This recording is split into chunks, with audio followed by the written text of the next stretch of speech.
There are a lot of nuances to freelancing in fashion, and there's a really common strategy that will actually kill your chances for success.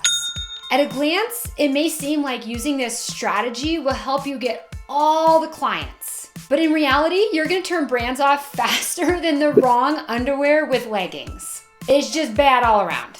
In this video, I'm gonna share the strategy that most fashion freelancers use in an attempt to grow their business, but that doesn't work, and the weird trick you can use instead to get more clients. But first, if we haven't met, hi, I'm Heidi. After working in-house as a designer and having my own brand, I was sick of being overworked and underpaid, and I almost burnt out in the fashion industry. But then I discovered freelancing, where I got to do the work that I loved on my own terms and earned over $100,000 a year.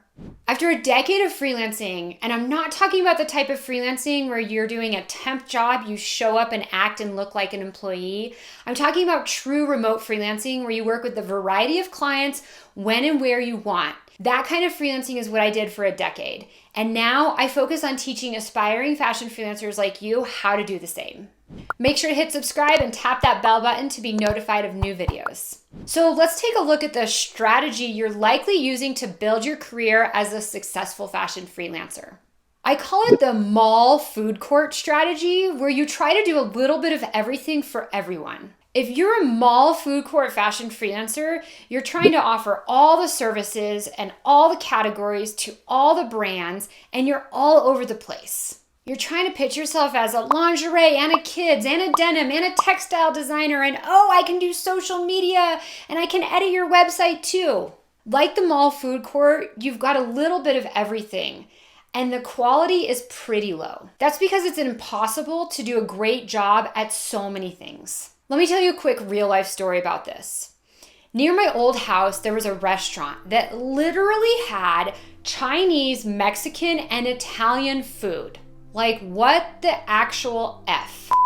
I never went there, and shocker, it did not last long. Put yourself in the shoes of a customer. It's like, ugh, they're trying to do so many different things. How are they actually good at any of these? When you're the mall food court freelancer, brands see you like this. They think, oh, she's so scattered. She's trying to do all this different stuff. How can she actually be good at the thing we need her to do? When you offer all the services, you've turned those brands away as fast as that underwear stitch with leggings. So what's the weird trick to getting more freelance clients in fashion fast? It's offering less, like way less. Unlike the mall food court or that terrible restaurant in my neighborhood, you want to be niche. You want to offer one service to one category. I'm going to share some real life examples from fashion freelancers who are making legit money in just a sec. Oh, and quick side note, if you're curious what your earning potential is as a fashion freelancer, grab my free cash calculator. It's a super fun tool. It's going to show you how much you can make. Okay, back to being niche. I'm going to share some fashion examples in a second, but first, let's look at some everyday examples. If you want a really good cupcake, you don't go to the corner bakery. You go to the boutique cupcake shop, and you happily pay a little more because you know that they do one thing and they do it really well. Cupcakes. Here's a personal example. I used to belong to a hot yoga studio. It was expensive. Sure, I could have gotten yoga at my local gym for $20 a month, but instead I paid $120 a month for this specialized studio. That's because I wanted a place that just did hot yoga and did it well. Think about things in your life where you're happy to pay a little bit more for a specialized solution. I'm sure you have many examples. So what does this look like as a fashion freelancer? Here are some real life examples from my Freelance Accelerator students. Allison is from St. Louis, and she's a pattern maker for small, slow fashion women's brands.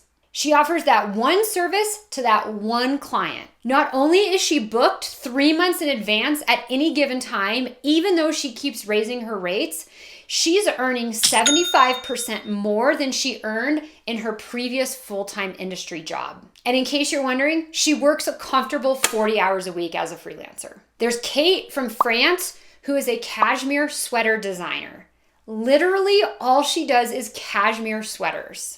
The cool part about Kate's story is that she left the fashion industry over a decade ago because she was burnt out and she wanted to start a family. She recently broke back in as a freelancer, and within months, her calendar is fully booked and she's charging $60 an hour.